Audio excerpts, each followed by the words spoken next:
सभी श्रोतागणों को मेरा राम राम और हमारे चैनल देसी कहानी स्टार पर हार्दिक स्वागत। श्रोताओं, प्राचीन समय की बात है। एक रानी अपने महल में स्नान आदि कार्य से निवृत्त होकर, सर्दियों का वक्त था, अपने महल की छत पर अपने केश सुखा रही थी, अपने बालों को खोल करके और सुखा रही थी। अब देखो भगवान की कुदरत क्या होती है। जब वो रानी केश सुखा रही थी तो एक चील आती है और वो चील उसके सर पे बींट कर जाती है। जब रानी के सर पर आके बींट पड़ी, अपना हाथ अपने सर पर फेरा तो उसका सारा हाथ उसमें खराब हो गया। बींट को देखकर रानी को बड़ा क्रोध आया, लेकिन वो चील काफी ऊंचाई पर थी। जब तक बींट नीचे गिरी तब तक चील तो जा उड़ी थी दूर। लेकिन वो रानी बड़ी ही क्रोधित हुई और खाना पीना छोड़ करके अपने महलों में खटपट लेकर के गिर जाती है। तभी राजा को सूचना लगी कि रानी ने खाना पीना छोड़ दिया है, कोई गहरी बात है। तो श्रोताओं, राजा दौड़ता हुआ रानी के पास में पहुंचा। देखा तो महलों में रानी खटपाटी लेकर के पड़ी हुई है, अन्न जल कुछ भी ग्रहण नहीं कर रही है। राजा ने जाते ही रानी को बोला कि सुनो रानी, क्या बात हुई? अगर आपके पैर में ठोकर लगी हो तो पहाड़ों को हटवा दूं, किसी ने हाथ दिखाया हो तो हाथ कटवा दूं, और किसी ने आंखें दिखाई हो तो उसकी आंखें निकलवा दूं। रानी कहने लगी कि महाराज, बात तो कुछ भी नहीं है और है तो बहुत बड़ी। मैं केस सुखा रही थी और एक चील ने मेरे ऊपर बींट कर दी। राजा ने रानी की बात सुनी, बड़ा आश्चर्य से देखने लगा कि बींट कर दी तो इसमें कौन सी बड़ी बात है। मैं पूछ देता हूँ आपकी बींट को, आपके सर को मैं साफ कर देता हूँ। बोला, नहीं महाराज, या तो आप उसी चील को मरवाओ जिसने मेरे ऊपर बींट करी है, या फिर इस हमारे राज्य में जितनी भी चील हैं सबको मृत्यु दंड दिया जाए। राजा सोचने लगा कि रानी ने बात तो बहुत बड़ी कही है, लेकिन त्रिया हट के सामने मुझे ये काम करना अवश्य ही पड़ेगा। जब रानी नहीं मानी तो राजा ने अपने मंत्रियों को आदेश दिया और मंत्रियों से कहा कि हमारे राज्य में जितनी भी चील हैं सबको जाल में फंसा करके और हमारे राज दरबार में पेश किया जाए। मंत्रियों ने अपने सेनापति और सेना को आदेश दिया। सेना ने जाल बिछाया और जगह जगह से सभी चीलों को एकत्रित करके और राजा के दरबार में पहुंचाने लगे। सभी चीलों में हाहाकार मच गया। एक बूढ़ी चील थी, वो सबसे बुद्धिमान थी। उसने सभी चीलों से कहा कि आप राजा के दरबार में जाकर के कहना कि महाराज, आप हमें मरवा देना चाहे हमें फांसी पर चढ़वा देना, लेकिन पहले हमारी बात सुनो। हम सभी चीलों की एक रानी चील है जो पंचायतों में फैसले करती रहती है।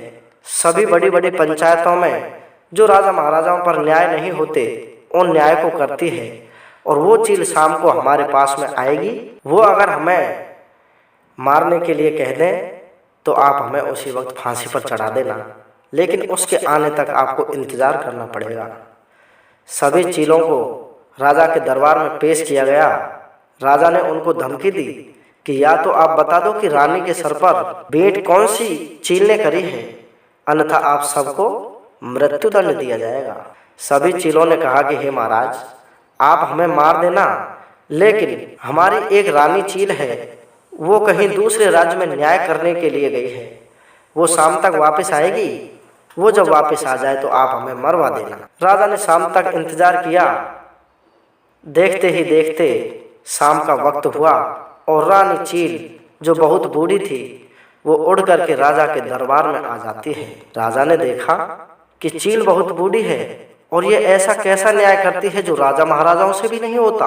राजा पूछने लगे कि हे रानी चील, आपने ऐसा कौन सा न्याय किया है जो राजाओं से नहीं हुआ?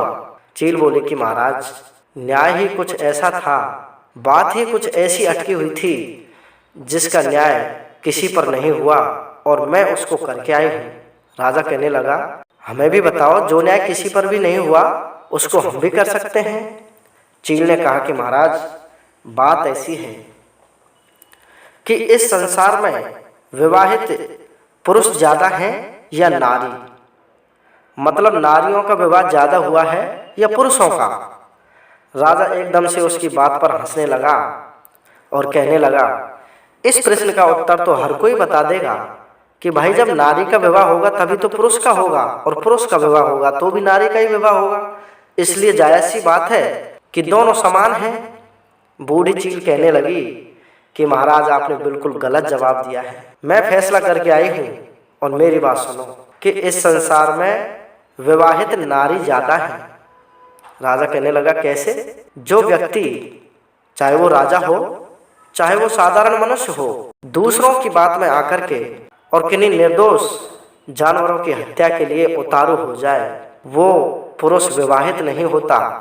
उसके घर में विवाहित नारी होती है, वो नारी का गुलाम होता है। जब स्वयं बुद्धिमान होते हुए भी और दूसरों की बात मानकर और किसी निर्दोष जीव को मारने की बात करता हो, उस पुरुष के घर में नारी ही विवाहित होती है। नारी ही पुरुष और नारी दोनों का काम करती है। राजा मन में सोचने लगा कि बात तो एकदम सही है। हम स्वयं राजा होते हुए भी हम हमारी पत्नी की बात को मानते हुए और इन निर्दोष जीवों को दंड देने के लिए उतारू हो रहे हैं। राजा को एकदम से क्रोध आया और राजा ने सबको आजाद कर दिया। जब इस बात की भनक रानी को लगी तो रानी सोचने लगी कि राजा ने तो एक बूढ़ी चील की बात मान करके और सबको छोड़ दिया। अब तो रानी कहने लगी कि महाराज अब तो मुझे बिल्कुल भी इस राज्य में रहना नहीं है। अब तो मैं ये राज्य छोड़ करके ही जा रही हूँ। या तो आप उन सभी चीलों को, उन सभी पक्षियों को वापस ला करके उन्हें मृत्यु दंड दो, अन्यथा मैं आपका राज्य छोड़ करके जा रही हूँ। राजा का दिमाग खराब हुआ। राजा सोचने लगा कि वो तो पक्षी हैं, उनकी बात मुझे नहीं माननी चाहिए थी, रानी की ही बात माननी चाहिए। और राजा ने पुनः मंत्रियों को आदेश दिया। मंत्रियों ने अपनी सेना को आदेश दिया कि पुनः जाल बिछा करके और सभी चीलों को वापस पकड़वा कर लाया जाए। श्रोतागणों, जैसे ही चीलों को दोबारा पकड़ने का सिलसिला जारी हुआ तो सभी चीलों के झुंड में हाहाकार मच गया कि आज तो राजा हमें मारकर ही रहेंगे। फिर बूढ़ी चील ने कहा कि आप उसी प्रकार से कह देना कि आज हमारी जो बूढ़ी चील है वो किसी विदेश में फैसला करने के लिए गई है। शाम तक वो आ जाएगी और उसके बाद आप हमें मृत्यु दंड दे देना। सारी चीलों ने दरबार में जाकर राजा के सामने अपनी वही बात रखी कि महाराज हमारी बूढ़ी चील आने तक आपको इंतजार करना होगा, उसके बाद में आप हमें मरवा देना। बूढ़ी चील आती है और राजा कहने लगता है कि आज कहाँ पर फैसला करने गई थी? बूढ़ी चील ने कहा कि महाराज आज तो मैं हमारा देश छोड़ करके विदेश में फैसला करने के लिए गई हुई थी। बोला आज क्या सवाल था? चील कहने लगी कि महाराज आज सवाल ये था कि इस संसार में आदमी मरते ज्यादा हैं या जन्म ज्यादा लेते हैं? इंसानों की मृत्यु ज्यादा होती है या इंसानों का जन्म ज्यादा होता है? राजा कहने लगा कि इसका जवाब तो सरल है कि इस संसार में जन्म ज्यादा होते हैं, मृत्यु कम होती है, तभी तो आबादी बढ़ती है। चील कहने लगी कि महाराज बिल्कुल गलत जवाब, ये तो आपने बहुत ही बेकार सा जवाब दिया है। राजा एकदम से क्रोधित हुआ और कहने लगा कि हे चील, हमने गलत जवाब दिया है तो सही जवाब क्या है? चील बोली कि सही जवाब यह है महाराज कि इस संसार में आदमी मरे हुए ज्यादा हैं, मरते ज्यादा हैं, जन्म कम लेते हैं। बोला वो कैसे? कि जो साधारण व्यक्ति हो, चाहे वो राजा महाराजा हो, उसके घर में पत्नी की चलती हो और अपनी पत्नी के दबाव में आकर के और अपने किए हुए फैसले से बदल जाए तो वो आदमी मरे के समान ही है, वो जीवित नहीं है। जैसे किसी आदमी ने आज कोई बात बोल दी और कल जाकर उस फैसले से बदल जाए तो वो इंसान मृत्यु के समान है, मरे हुए इंसान के समान है, चाहे वो राजा महाराजा हो चाहे साधारण व्यक्ति हो।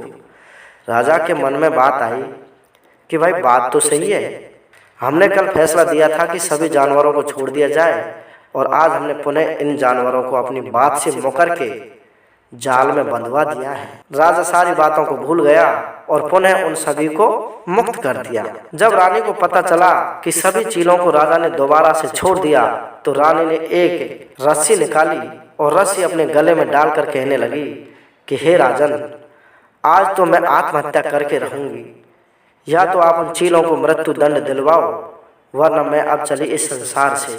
आपका जो राज्य है ये रानीहीन हो जाएगा। मैं अगर इस राज्य से चली गई, मर गई, तो आपकी रानी आपको हमेशा याद आती रहेगी। इसलिए हे महाराज, मेरा आपको आखिरी प्रणाम। मैं चली संसार छोड़ करके। रानी की बात सुनकर राजा के पैरों तले से जमीन खिसक गई और सोचने लगा कि मैंने तुच्छ पक्षियों की बात को मान करके और मेरी रानी को बहुत बड़ा सदमा दिया है। अब तो मेरी रानी अगर मर गई तो मैं किसी को मुंह दिखाने लायक नहीं रहूंगा। राजा ने पुनः आदेश दिया और सभी चीलों को दोबारा से पकड़वाने के लिए अपनी सेना को भेज दिया। अब तो बूढ़ी चील भी एकदम से डर जाती है और सोचने लगती है कि आज तो राजा हम सबको मरवा कर ही रहेगा। तो बूढ़ी चील उसी बात को पुनः अपनी सभी चीलों से कहती है कि यही बात आप दोहरा देना कि हमारी बूढ़ी चील शाम को फैसला करके आएगी। शाम का वक्त हुआ, बूढ़ी चील फैसला करके पुनः राजा के दरबार में आई।